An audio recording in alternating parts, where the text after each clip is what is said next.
கர்த்தருடைய நாமம் மகிமைப்படுவதாக. இந்த நாளிலும் இந்த உபவாச கூடுகையில தேவனை ஆராதிக்கும்படியாக, தேவனுடைய வார்த்தைக்கு உங்களுடைய செவியை சாய்க்கும்படியாக இந்த நாளில் வந்திருக்க உங்கள் ஒவ்வொருவரையும் ஆண்டவராகிய இயேசு கிறிஸ்துவின் நிதான நாமத்தில் வரவேற்கிறேன். நாம் ஜெபிப்போம். எங்களை அதிகமாய் நேசிக்கிற அன்பின் தகப்பனே, அருமையான வேலைக்காக நன்றி செலுத்துகிறோம் அப்பா. இதோ இம்மட்டுமாக அப்பா எங்களோடு இருந்து உதவின எபினேசர் இனிமேலும் எங்களோடு இருந்து நடத்த போவதற்காக நன்றி செலுத்துகிறோம் அப்பா. இதோ தொடக்கம் முதல் முடிவு பரியந்தம் எங்களோடு இருந்து நடத்துங்க தகப்பனே. இது இந்த உபவாச நாளில் தகப்பனே உடைய வார்த்தையை நாங்கள் கேட்டு அதன்படி தகப்பனே நாங்கள் நடக்க அப்பா எங்களுக்கு உதவி செய்யுங்க. எங்க உள்ளான மனுஷன் தகப்பனே அப்பா வல்லமையாய் பலப்பட தகப்பனே இந்த நாளும் வார்த்தைக்கு தகப்பனே எங்களுடைய செவியை நாங்கள் சாய்க்கும்படியாக இதை முற்றிலுமாக தகப்பனே உங்களுடைய கருத்தில் நாங்கள் எங்களை ஒப்பு கொடுக்கிறோம்.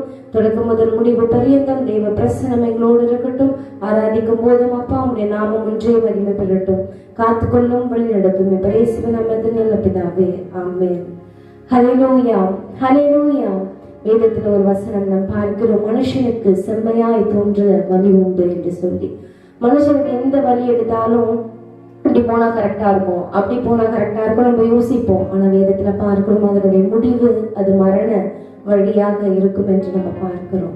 அதற்காக தான் அதை மாற்றும்படியாக தான் தேவன் நம்ம ஒவ்வொருடைய வாழ்க்கையிலும் நானே வழி என்று சொல்லி வழியாக வந்த தேவன். அவர் நமக்கு ஒரு புது வழியை காட்டின தேவன், ஒரு புது வாழ்வை கொடுத்த தேவன், எல்லாவற்றையும் மாற்றி ஒரு புதிய துவக்கத்தை கொடுத்த தேவன். எனவே அப்பா உங்களுடைய வழியில நாங்க செல்லணும், உங்களுடைய வழியில எங்களை கொண்டு செல்லுங்க என்று சொல்லி இந்த பாடலை நாம் பாடப்போகிறோம். புது வாழ்வு தந்தவரே, புது துவக்கம் தந்தவரே நன்றி, உமக்கு நன்றி என்று சொல்லி தேவனை நாம் ஆராதிப்போமா?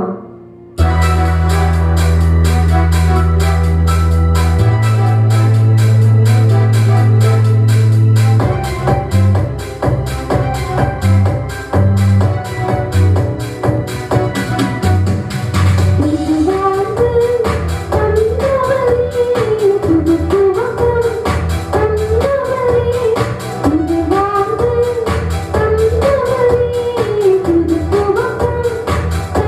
you.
யோசிக்காமல், பூர்வமானதை சிந்திக்காமல் புதியவைகள் தோன்ற செய்தீர்.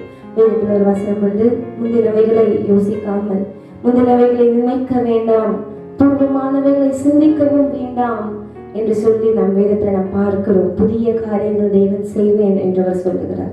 அவர் புதிய காரியங்கள் நம்முடைய வாழ்க்கையில செய்யணும் அப்படின்னா அவர் சொன்ன அந்த முன்னாடி இருக்கிற அந்த 2 காரியங்கள் நம்ம நடுவில் முந்தினவைகளை நினைக்கவே கூடாது, பூர்வமானவைகளை சிந்திக்கவே கூடாது. ஆனா நம்ம அப்படி செய்ய மாட்டோம்.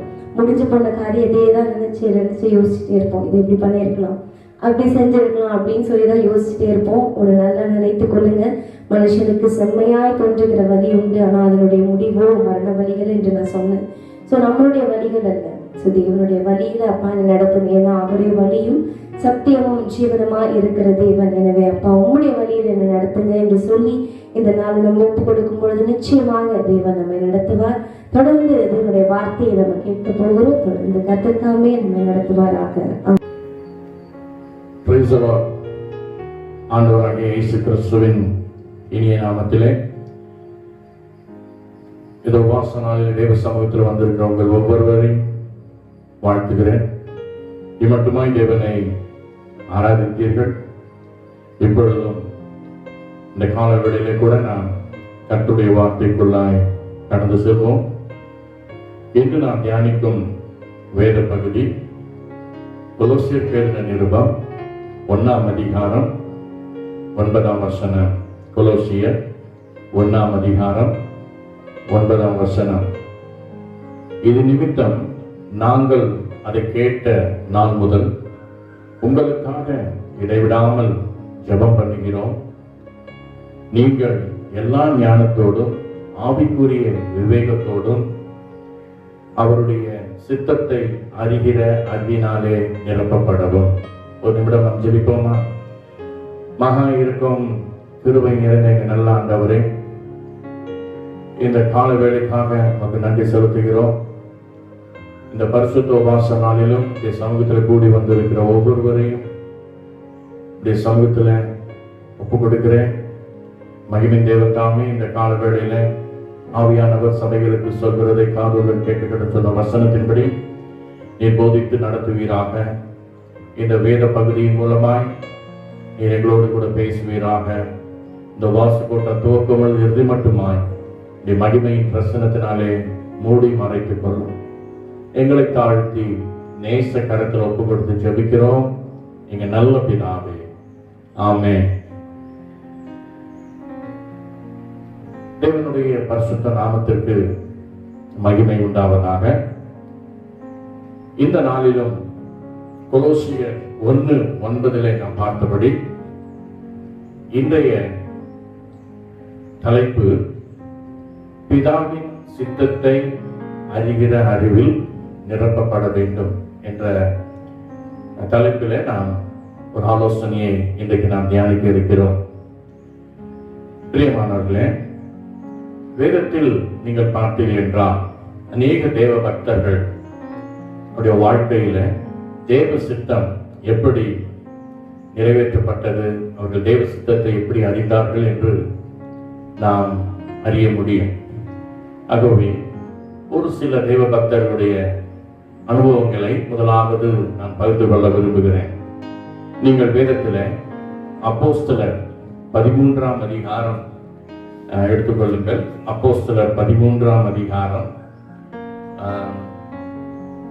22ஆம் வசனத்தில் நீங்கள் பார்த்தீர்கள் என்றால் அங்கே தாவீதை குறித்து சொல்லப்பட்டிருக்கிறதை நாம் பார்க்கிறோம். அப்போஸ்தலர் 13:22. பின்பு அவர் அவனை தள்ளி தாவீதை அவர்களுக்கு ராஜாவாக ஏற்படுத்தி, ஈசாயின் குமாரனாகிய தாவீதை என் இருதயத்திற்கு ஏற்றவனாக கண்டேன், எனக்கு சித்தமானவைகளை எல்லாம் அவன் செய்வான் என்று அவனை குறித்து சாட்சி கொடுத்தார். இன்னும் அதே வேத பகுதியில 36ஆம் வசனத்தையும் நாம் வாசிப்போம். தாவீது தன் காலத்தில் தேவனுடைய சித்தத்தின்படி அவருக்கு ஊழியம் செய்த பின்பு நித்திரை அடைந்து தன் பிதாக்களிடத்தில் சேர்க்கப்பட்டு அழிவை கண்டான். இந்த வேத பகுதியில் நாம் தாவீதை குறித்து திட்ட தெளிவாக தேவ சித்தம் என்னவென்பதை நாம் பார்க்கிறோம். பிரியமானவர்களே, இந்த கால வேளையில கூட உங்களை குறித்தும் என்னை குறித்தும் நிச்சயமாக தேவ சித்தம் உண்டு. ஆகவே தான் இன்றைய தலைப்புல பிதாவின் சித்தத்தை அறிகிற அறிவில் நாம் நிரப்பப்பட வேண்டும் என்ற தலைப்பில் இன்றைக்கு நாம் இந்த சத்தியத்தை தியானிக்கிறோம். தாவீது தேவனுடைய சித்தத்தின்படி செய்து அவருக்கு ஊழியம் செய்தான். இந்த நாட்களிலே கூட அருமையான தேவஜனமே, நீங்களும் ஊழியம் செய்வதாக இருக்கலாம். தேவ சித்தத்தின்படி ஊழியம் செய்கிறீர்களா? நீங்களும் இந்த நாட்களில் தேவனால் அழைக்கப்பட்டவர்களாக இருப்பீர்கள். உங்களுடைய வாழ்க்கையில தேவ சித்தம் என்பதை நீங்கள் அறிந்து நீங்கள் செயல்பட்டுக் கொண்டிருக்கிறீர்களா? இன்னும் நீங்கள் வேதத்திலே பார்த்தீர்கள் என்றால், இரண்டாவதாக அப்போஸ்தலர் 9ஆம் அதிகாரம் 6ஆம் வசனத்துல, அப்போஸ்தலர் 9:6 அவன் இங்கே சவுல் எனப்படுகிற பவுலை குறித்து நாம் பார்க்கிறோம். அவன் நடுங்கி திகைத்து, ஆண்டவரே, நான் என்ன செய்ய சித்தமாக இருக்கிறீர் என்றான். அதற்கு கர்த்தர், நீ எழுந்து பட்டணத்துக்குள்ளே போ, நீ செய்ய வேண்டியது அங்கே உனக்கு சொல்லப்படும் என்றார். தேவனுடைய பரிசுத்த நாமத்திற்கு மகிமை உண்டாவதாக. பவுல் இங்கே சொல்கிற ஒரு காரியத்தை பார்க்கிறோம். ஆண்டவரே, நான் என்ன செய்ய வேண்டும் என்று கேட்கிறான். நான் செய்ய வேண்டியது உனக்கு, நீ செய்ய வேண்டியது அங்கே உனக்கு சொல்லப்படும் என்று இங்கே ஆண்டவர் மறு உத்தரவு கொடுக்கிறதை நாம் பார்க்கிறோம். நான் என்ன செய்ய சித்தமாக இருக்கிறேன்? பிரியமானவர்களே, இம்மட்டுமாய் இந்த நாட்களில நாம் கடந்த 6 மாதங்களாக சபை கூட்டப்பட்ட நிலைமையில காணொலியின் மூலமாக நாம் உபவாசித்து ஜெபித்துக் கொண்டிருக்கிறோம். இந்த காலங்களிலே கூட உங்களை குறித்து, என்னை குறித்து, நம்மை குறித்து தேவ சித்தம் என்ன? இந்த தேவ சித்தத்தின்படி நாம் இன்றைக்கு செயல்பட்டுக் கொண்டிருக்கிறோமா? இந்த உபவாச கூடுகையில ஆண்டவரை நோக்கி நீங்கள் ஜெபிங்கள். ஆண்டவரே, நீர் என்ன செய்ய சித்தமாய் இருக்கிறீர்? என் வாழ்க்கையில நீர் வைத்திருக்கிற அந்த சித்தம் என்ன என்பதை நீ வெளிப்படுத்தும் என்று உள்ளத்தின் பாரத்தோடு இந்த நாளில் நாம் ஜெபிக்க இருக்கிறோம். எல்லாவற்றிலும் தேவ சித்தம் உண்டு. பிதாவின் சித்தம் இல்லாமல் ஒரு காரியம் நடைபெறுவதில்லை.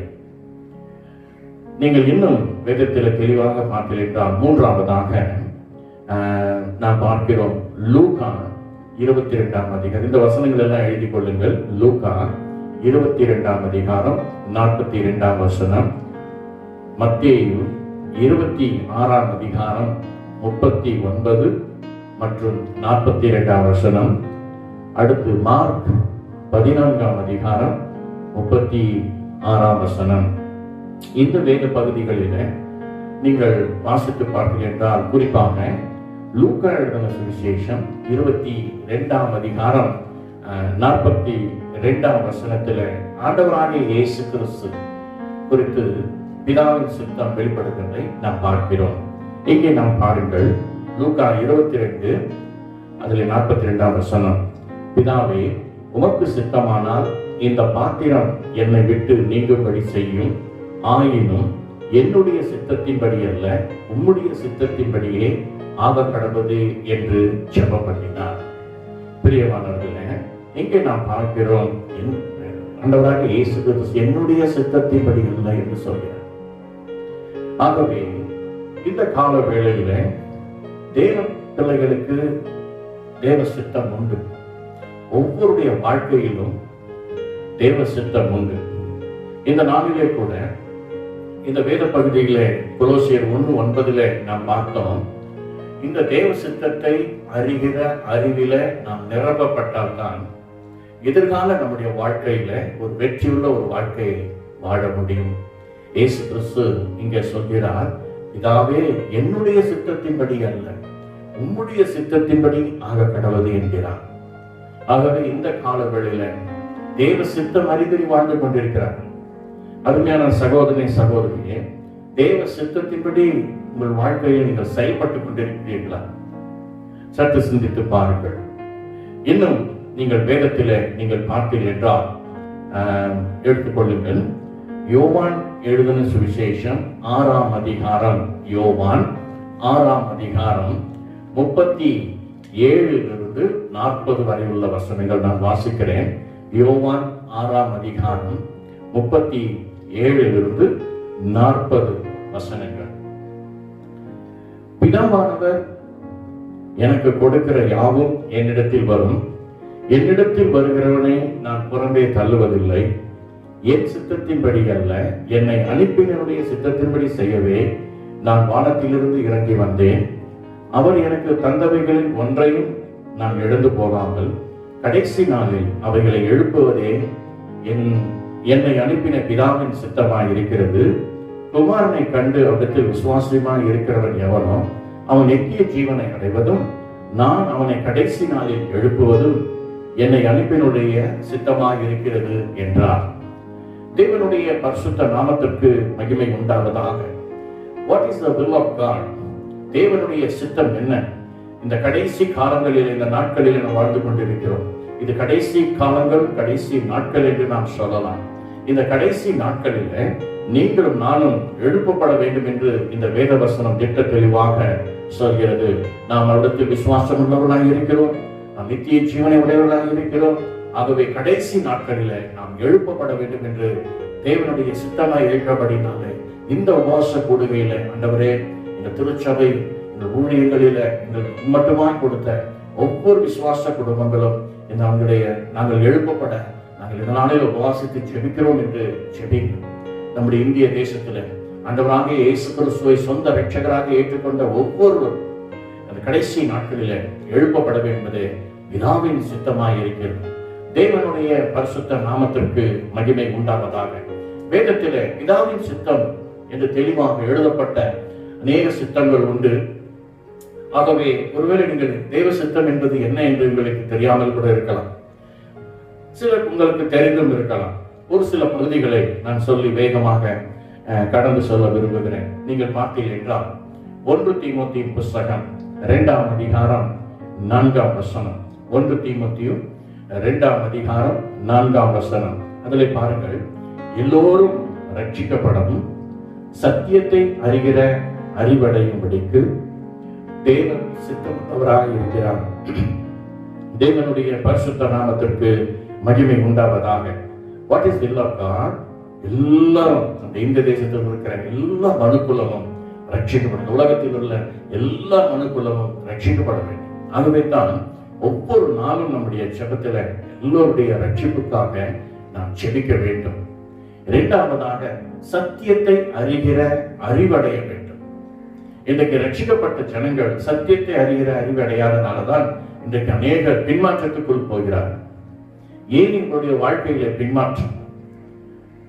ரட்சிக்கப்பட்ட நாம் அடுத்தது ஆண்டவர் நமக்கு கொடுத்த ஜீவமன்னா சத்தியத்தை நாம் என்ன செய்ய வேண்டும்? அறிய வேண்டும். அவர் அறிகிற அதுதான் தேவனுடைய சித்தமாக இருக்கிறது. இதைத்தான் 1 தீமோத்தேயு 2:4 சொல்கிறது. இன்னும் நீங்கள் பார்த்தீர்கள் என்றால் 1 தெசலோனிக்கேயர் 4ஆம் அதிகாரம் 3ஆம் வசனத்தில் இப்படியாக சொல்கிறது. எடுத்துக்கொள்ளுங்கள். 1 தெசலோனிக்கேயர் 4ஆம் அதிகாரம் 3ஆம் வசனம்.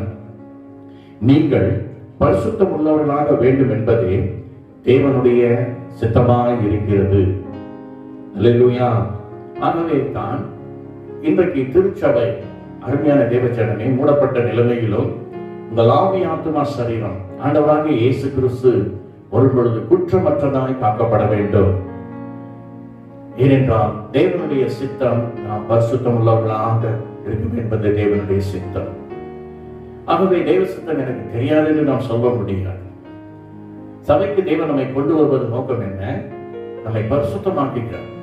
ஜீவனுள்ள வார்த்தையை கொண்டு, ரத்தத்தை கொண்டு, நாமத்தை கொண்டு, அவருடைய தேவ ஆவியை கொண்டு நம்முடைய ஆவி ஆத்துமா சரீரம் கழுவப்பட்டு கொண்டே இருக்கிறது. இந்த காலவேளையில கூட அருமையான தேவச்சனமே, இந்த நாட்கள் இந்த 6 மாத கால அளவும் என் ஆவி ஆத்துமா சரீரம் குற்றமற்றதாய் காக்கப்பட்டு இருக்கிறது என்று நிச்சயமுடையவர்களாக இருக்கிறீர்களா? பிதாவின் சித்தம் என்ன? கடைசி நாளிலே ரட்சிக்கப்பட்ட நாம் நித்திய ஜீவனை உடையவர்களாக நாம் எழுப்பப்பட வேண்டும். ஆண்டவருடைய வருகையில, ரகசிய வருகையில் நாம் எல்லோரும் எழுப்பப்பட போகிறோம். இனி அடுத்து வரக்கூடியது கர்த்தர் தேவனுடைய வருகை. ஆகவே இந்த வருகையில நாம் எழுப்பப்பட வேண்டியது பிதாவின் சித்தமாய் இருக்கிறது. ஆகவே இது கடைசி காலம், கடைசி நாட்கள் என்று வேதத்திலே நாம் பார்க்கிறோம். இன்னும் நீங்கள் பார்த்தீர்கள் என்றால் 1 தெசலோனிக்கேயர் 5ஆம் அதிகாரம் 18ஆம் வசனத்துல இங்க தேவ சித்தம் வெளிப்படுத்துவதை நாம் பார்க்கிறோம். 1 தெசலோனிக்கேயர் 5ஆம் அதிகாரம் 18ஆம் வசனம், எல்லாவற்றிலேயும் ஸ்தோத்திரம் செய்யுங்கள், அதுவே தேவனுடைய சித்தமாய் இருக்கிறது. தேவனுடைய பரிசுத்த நாமத்திற்கு மகிமை உண்டாவதாக. எல்லாவற்றிலேயும் தேவனுக்கு ஸ்தோத்திரம் செலுத்துங்கள். இந்த நாட்களில இப்படி நடைபெறுகிற சூழ்நிலைகளுக்காக நாம் என்றாவது ஸ்தோத்திரம் செலுத்தி இருக்கிறோமா? ஒருவேளை நீங்கள் செலுத்தவில்லை, இந்த நாளிலிருந்து கர்த்தர் அனுமதித்த எல்லா காரியங்களுக்காகவும் ஸ்தோத்திரிங்கள். இந்த 6 மாத காலமும் நான் உபத்திரவப்பட்டது நல்லது, உங்களுடைய பிரமாணங்களை நான் கற்றுக்கொண்டு கர்த்தரை ஸ்தோத்திரிங்கள். இந்த இப்படிப்பட்ட சூழ்நிலைகளை அனுமதித்ததுக்காக நீங்கள் நன்றியோடு ஸ்தோத்திரிங்கள்.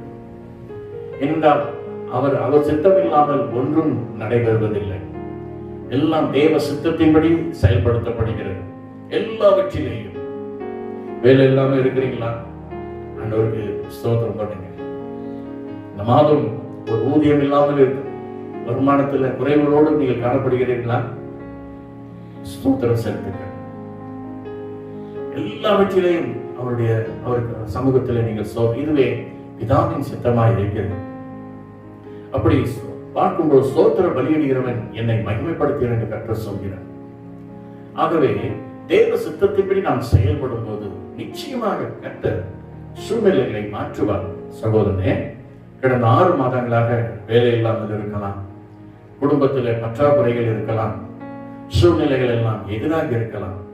ஏன் என் வாழ்க்கையில் இப்படி எல்லாம் நடக்கிறது என்று நீங்கள் கலங்க தேவையில்லை. எல்லாம் தேவ சித்தத்தின்படி தான் செயல்படுகிறது. நீங்கள் செய்ய வேண்டிய ஒரு காரியம், தேவரே உங்களுடைய எல்லாவற்றிலையும் இன்றைக்கு இந்த காலவேளை நான் ஸ்தோத்திரம் செலுத்துகிறேன், உமக்கு நான் நன்றி செலுத்துகிறேன் என்று சொல்லி குடும்பமாக நீங்கள் ஸ்தோத்திர பலிகளை ஏறெடுங்கள், நன்றி செலுத்துங்கள். சூழ்நிலைகளை பார்த்து அவைகளுக்கு தேவ சமூகத்தில் ஸ்தோத்திரம் செலுத்துங்கள். நிச்சயமாக எல்லாம் மாறும்.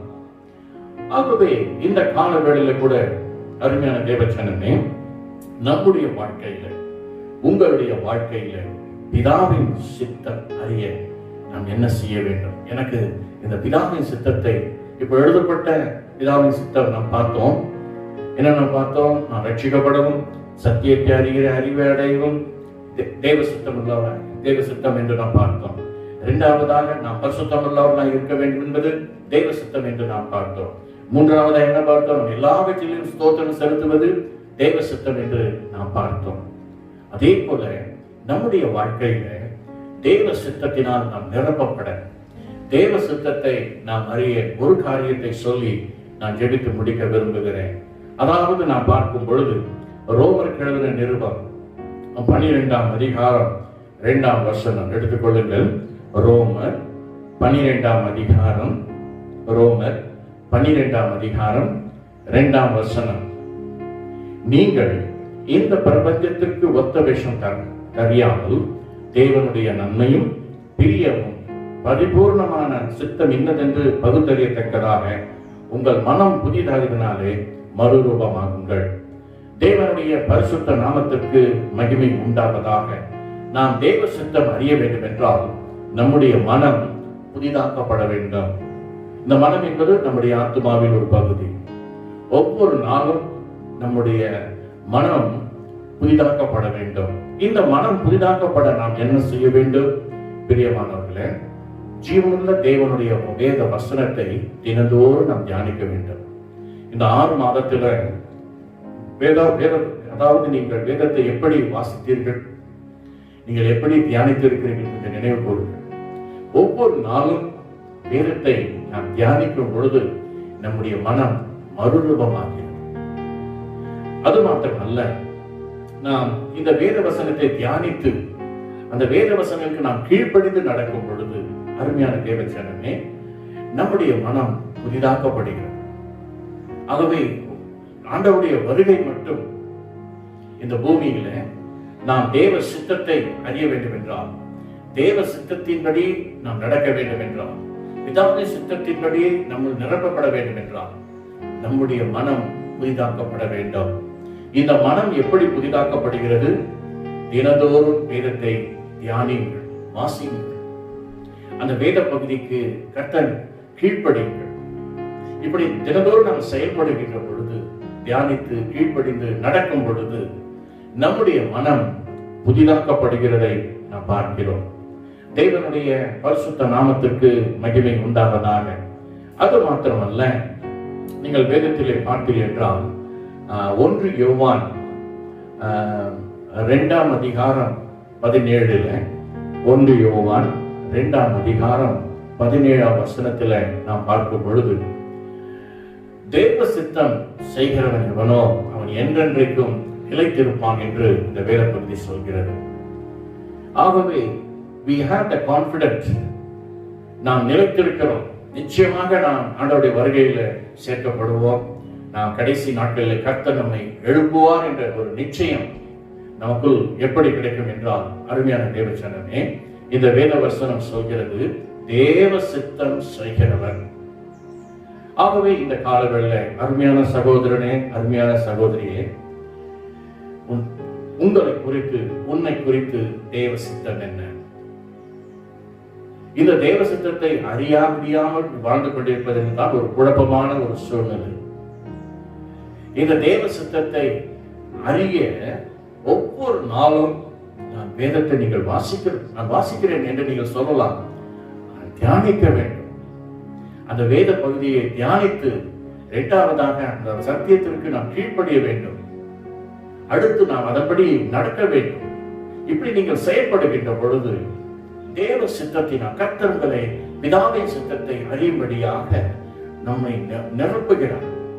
நம் மனம் தேவ சித்தம் இன்னதென்று அறியும்படி உங்கள் மனம் புதிதாக்கப்பட வேண்டும் என்று இந்த ரோமர் 12ஆம் அதிகாரம் 2ஆம் வசனம் சொல்கிறது. ஆகவே தேவ சித்தம் இன்னதென்று பகுத்தறியத்தக்க, ஆகவே நாம் என்ன செய்ய வேண்டும்? இந்த வேதத்தை வாசியுங்கள், தியானியுங்கள், கீழ்ப்படியுங்கள், அதன்படி நடந்து பாருங்கள். தேவ சித்தத்துக்கு பிதாவின் சித்தத்தினாலே கர்த்தர் உங்களை நிரப்புவார். ஆகவே தேவ சித்தத்தினால் நிரப்பப்படுகின்ற பொழுது நிச்சயமாக இந்த வேத பகுதியின்படி நாம் அவருக்குள் நிலைத்திருக்கிறோம். அவருக்குள் நாம் நிலைத்திருக்கும் பொழுது கடைசி நாட்கள், இப்பொழுது சொல்லப்படுகிற காலங்கள் கடைசி நாட்கள். இந்த நாட்களிலே நாம் ஆண்டவருடைய வருகையிலே நாம் எழுப்பப்பட போகிறோம். தேவனுடைய பரிசுத்த நாமத்திற்கு மகிமை உண்டாவதாக. இந்த கால வேளையிலே உங்களை குறித்த தேவ சித்தம் என்ன? உங்கள் வாழ்க்கையை குறித்த தேவ சித்தம் என்ன? உங்கள் ஊழியத்தை குறித்த தேவ சித்தம் என்ன? எனக்கு ஒன்றும் புரியவில்லை, ஒரே குழப்பமாக இருக்கிறது என்று சொல்லி அநேக கலங்கிக் கொண்டிருக்கிறதை நாம் பார்க்கிறோம். தேவனுடைய சித்தத்தினால் நாம் நிரப்பப்பட வேண்டும் என்பதுதான், அந்த அறிவில நாம் என்ன செய்ய வேண்டும்? நிரப்பப்பட வேண்டும் என்பதுதான் தேவனுடைய நோக்கமாக இருக்கிறது. ஒரே ஒரு காரியம், நம் மனம் மறுரூபமாக்கப்பட வேண்டும். உங்கள் கையில் இருக்கிற வேதாகமத்தை தினந்தோறும் நீங்கள் வாசிக்கிறவர்கள், தியானிக்கிறவர்கள், அதன்படி செயல்படுகிறவர்களாக இருப்பீர்கள் என்றால் நீங்கள் தேவ சித்தத்தை அறிகிற அறிவிலே நிரப்பப்பட்டுக் கொண்டே இருப்பீர்கள். நிச்சயமாக உங்களை குறித்த எதிர்காலம் தேவனுடைய சித்தம் உண்டு.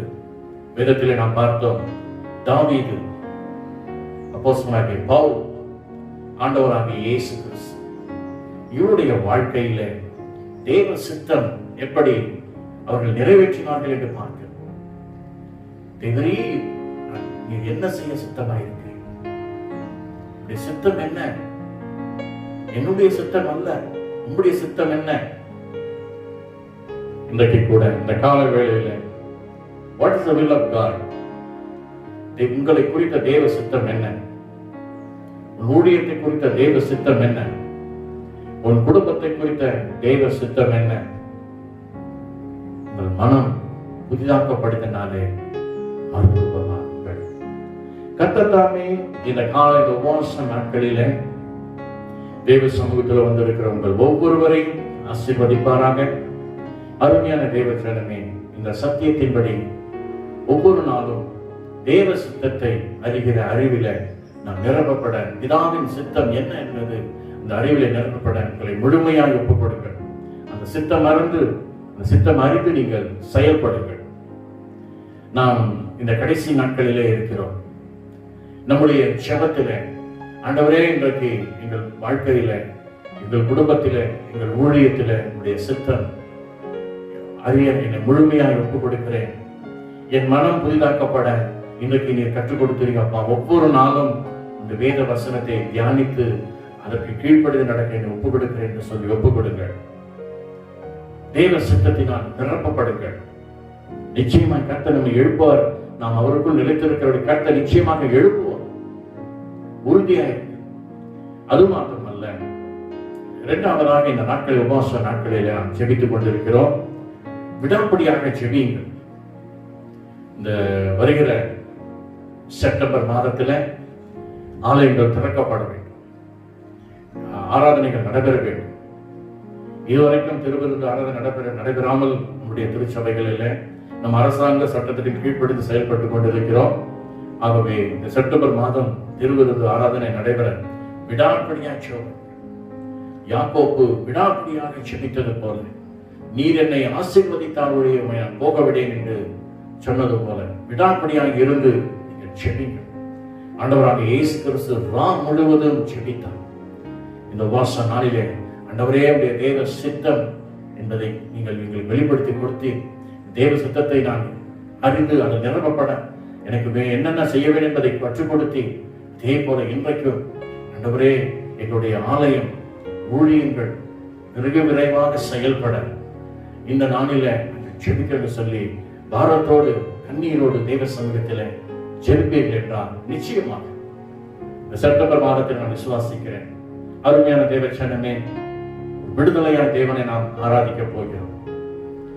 எதை குறித்து நீங்கள் கலங்காம, இந்த 6 மாத காலம் இந்த லாக்டவுன் பீரியட்லையும் இந்த காணொலியின் மூலமாய் தேவன் நம்மை வழிநடத்தினதற்காக, அவருடைய சித்தத்தை வெளிப்படுத்தினதற்காக தேவனுக்கு நன்றி செலுத்தி ஸ்தோத்திர பலிகளை ஏறிடுங்கள். ஸ்தோத்திரித்து தேவனை மகிமைப்படுத்துங்கள். வெகு விரைவில் நாம் அனைவரும் தேவனை கூடி ஆராதிக்க போகிறோம். ஆமென், ஆமென். சூழ்நிலைகள் எதிராக இருக்கலாம், இன்னும் சில காரியங்கள் எதிராக போகலாம், இன்னும் அநேகர் இந்த சூழ்நிலைகளை பார்க்கும் பொழுது இன்னும் எக்ஸ்டென்ஷன் ஆகலாம் என்று சொல்லலாம். நாம் செய்ய வேண்டிய தேவ சித்தத்தின்படி நீங்கள் நடக்கும் பொழுது, தேவ சித்தத்தை நாம் செயல்படுத்தும் போது நிச்சயமாக அவரிடத்தில் அன்பு கூறுகளுக்கு சகலமும் நன்மைக்கு எதுவாக நடக்கும் என்று சொன்ன வசனத்தின்படியும் கர்த்தருடைய பிதாவின் சித்தம் இல்லாமல் எந்த ஒரு காரியம் நிறைவேறுவதில்லை என்பதை உணர்ந்து, அருமையான தேவ ஜனமே, ஜெபத்தில் உறுதியாய் கருத்திருங்கள்.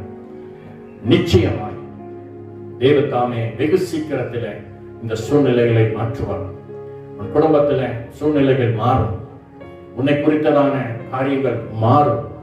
இயேசு கிறிஸ்துவின் அதிகாரமுள்ள நாமத்தினாலே இன்றைக்கு நாம் உறுதியாய் தேவ சமூகத்திலே காத்திருந்து உபவாசத்திலே தொடர்ச்சியாக நாம் ஜெபித்து வைக்கிற அந்த குறிப்புகளை வைத்து செபியுங்கள். உலக நாடுகளுக்காக செபியுங்கள், தேசத்திற்காக செபியுங்கள், நம் தமிழ்நாட்டுக்காக செபியுங்கள்.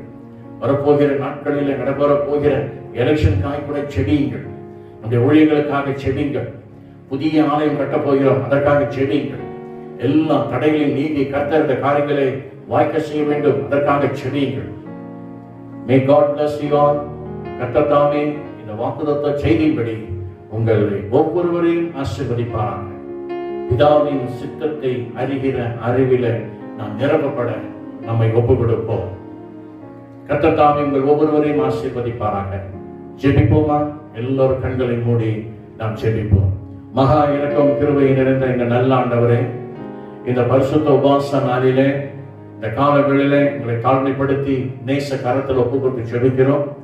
இந்த நாளிலே பிதாவின் சித்தத்தை அறிகிற அறிவிலே நாங்கள் நிரப்பப்பட வேண்டும் என்று இந்த நாட்களில் எங்களுக்கு உணர்த்தி இந்த சத்தியத்திற்கு முழுமையாய் நாங்கள் ஒப்புக் கொடுக்கிறோம். ஆம் ரட்சா, வேதத்திலே நாம் பார்க்கிறோம், ஒவ்வொருவரும் இந்த சித்தத்தின்படி அறிந்து செயல்பட்டதை நாம் பார்க்கிறோம்.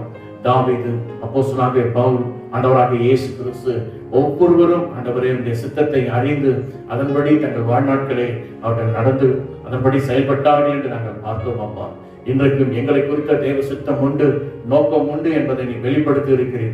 இந்த காலவேளை இந்த திருச்சபை விசுவாச குடும்பங்கள் ஒவ்வொருவரின் கரத்தில் ஒப்புவிட்டு ஜெபிக்கிறேன். ஒவ்வொருடைய வாழ்க்கையிலும், ஒவ்வொருடைய குடும்பத்திலும், ஒவ்வொருடைய ஊழியத்திலும் அப்பா உடைய சித்தம் அறிந்து வாழத்தக்கதாக, நடக்கத்தக்கதாக நீ கிருபை தர வேண்டுமாய் ஒப்புவிட்டு ஜெபிக்கிறேன். ஒவ்வொருடைய மனம் புதிதாக்கப்பட ஒப்புவிட்டு ஜெபிக்கிறேன். ஒவ்வொரு நாளும் வார்த்தையினாலும், ஆவியினாலும், அப்பாவுடைய ரத்தத்தினாலும், நாமராஜனுடைய நாமத்தினாலும் எங்கள் ஆவி, ஆத்துமா, சரீரம் கழுவப்பட்டு ஒவ்வொரு நாளும் தேவனை அறிகிற அறிவில அப்பா நாங்கள் நிரப்பப்பட, பிதாவின் சித்தத்தின் அறிகிற அறிவில நிரப்பப்பட கர்த்தத்தாமே கிருபை தருவீராக. இந்த வேதத்தை தியானித்து உங்களுடைய வேதத்தின் கீழ்ப்படிந்து அதன்படி நடக்க கர்த்தனை கிருபை தருவீராக. ஆசீர்வதியும். இந்த கடைசி நாட்களில் ஒருவர் கூட கைவிடப்படப்படாதப்பா. உங்களுடைய வருகையில எல்லோரும் எழுப்பப்பட வேண்டும் என்பதே பிதாவின் சித்தம்.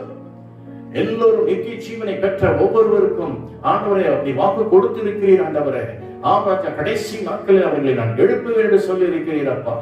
ஆசீர்வதியும். இந்த சத்தியத்தின் மூலமாய் ஒவ்வொருவரையும் நீ தொட்டதற்காக ஸ்தோத்திரிக்கிறோம்.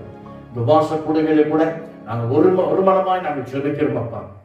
வெகு விரைவில் எங்கள் ஆலயங்கள் திறக்கப்படுவதற்காக ஸ்தோத்திரிக்கிறோம். இந்த 6 மாத கால அளவும் இந்த ஆலயங்கள் மூடப்பட்ட நிலைமையில கூட நாங்கள் உள்ளத்தின் ஆழத்திலிருந்து எல்லாவற்றிற்கும் நன்றி செலுத்துகிறோம். தேவன் எங்கள் வாழ்க்கையில் அனுமதித்த ஒவ்வொரு காரியங்களுக்கும் நாங்கள் நன்றி செலுத்துகிறோம். ஸ்தோத்திர பலிகளை நாங்கள் ஏறெடுக்கிறோம். கர்த்தர் தாமே இந்த நாளிலே கூட பிதாவின் சித்தத்தை அறியும்படியாக தேவன் எங்கள் கொடுத்த இந்த தருணத்துக்காய் ஸ்தோத்திரிக்கிறோம். ஒவ்வொரு விசுவாச குடும்பத்தாரின் ஆசீர்வதியும். தொடர்ந்து ஆண்டவர் உபவாசி ஜெபிக்க போய் ஜெப குறிப்புகளை கர்த்தர் அறிந்து ஒவ்வொரு குறிப்புகளுக்கும் நீ மறுவத்தோடு கொடுப்பீராக. இந்த காலங்களில் சமூகத்திலே காத்திருக்கிற ஒவ்வொரு விசுவாச குடும்பத்தாரையும் ஆசீர்வதியும். ஒவ்வொருடைய தேவைகளை சந்தியும். வஞ்சிக்கிற சத்துருவானும் ஒவ்வொரு குடும்பத்திலும் கட்டி வைத்திருக்கும் எல்லா கட்டுகள் அவிழ்க்கப்படுவதாக. இந்த நாட்களிலே குடும்பங்களிலே ஆபத்து ஏற்பட்டிருக்கிற தரித்திர நிலைமையை கர்த்தரை மாற்றுவீராக. பொருளாதாரத்தில் குறைவாக இருக்கிற சூழ்நிலைகளை கர்த்தரை மாற்றுவீராக. தேவத்தாமே ஒவ்வொருவரையும் இடைக்கட்டி வழிநடத்துங்க. ஒவ்வொரு குடும்பத்திலும் தேவ சமாதானத்தினால் நிரப்புவீராக. இந்த உபவாச கூடையில கலந்து கொண்டிருக்கிற ஒவ்வொரு குடும்பத்தையும் ஆசீர்வதியும். தேவ சமாதானத்தினாலும் சந்தோஷத்தினாலும் ஒவ்வொருவரையும் நிரப்புவீராக. எல்லாவற்றையும் இந்த நேச கரத்தில் ஒப்புக்கொண்டு ஜெபிக்கிறோம். மீட்பும் இரட்சகருமான இயேசு கிறிஸ்துவின் இனி நாமத்தில் கெஞ்சி மன்றாடுகிறோம் எங்க நல்ல பிதாவே. ஆமென், ஆமென். எல்லாரும் சேர்ந்து சொல்வோம். என் ஆத்துமாவே கர்த்தரை ஸ்தோத்திரி, என் முழு உள்ளமே பரிசுத்த நாமத்தை ஸ்தோத்திரி. என் ஆத்துமாவே கர்த்தரை ஸ்தோத்திரி, அவர் செய்த சகல உபகாரங்களையும் மறவாதே. ஆமென். நம்முடைய கர்த்தராகிய இயேசு கிறிஸ்துவின் கிருபையும் பிதாவாகிய தேவனுடைய அன்பும் பரிசுத்தாவின் அந்யோன்ய ஐக்கியமும் இன்றும் என்றும் சதா காலங்களிலும் நம் அனைவரோடு கூட இருப்பதாக. ஆமென். Praise the lord. கர்த்தர் உங்கள் ஒவ்வொருவரையும் ஆசீர்வதிப்பாராக. பிதாவின் சித்தத்தை அறிகிற அறிவில நிரப்பப்படங்களை ஒப்புப்படுங்கள். தேவ சித்தத்தை நிரப்பப்படங்களை ஒப்புப்படுங்கள். கர்த்தர் தாமே உங்கள் ஒவ்வொருவரையும் ஆசீர்வதிப்பாராக. God bless you.